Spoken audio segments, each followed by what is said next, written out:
This kind of terror in the area. Iran is a state sponsor of terror, continuing to threaten Israel. We've heard that from a senator who's just returned from the region, continues to threaten the region with ballistic missile testing. You know, it appears that the administration could be afraid of Iran threatening to pull out of the nuclear deal, truly believes the foreign countries' businesses might risk ties to the United States. You read the Wall Street Journal editorial this weekend called more dollars for the Ayatollahs. This is the latest administration cave-in could have been predicted from every previous U.S. capitulation to the mullahs, expect other concessions as Tehran takes the full measure of America's weakness. That's a concern. So what other actions do you know that the administration is considering that could provide additional sanction relief to Iran beyond what have been committed to by the JCPOA?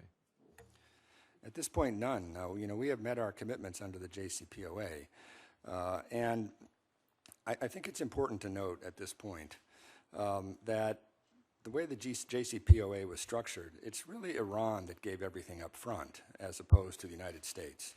It was Iran that tore down its centrifuges. It was Iran that poured concrete into its heavy water reactor, and because of this, as I noted in my opening statement, we have been able to push back Iran's breakout period in pursuit of a nuclear weapon from a few months to over a year. And as we continue the implementation of JCPOA, we believe we are in a very strong position to ensure that Iran cannot develop a nuclear weapon.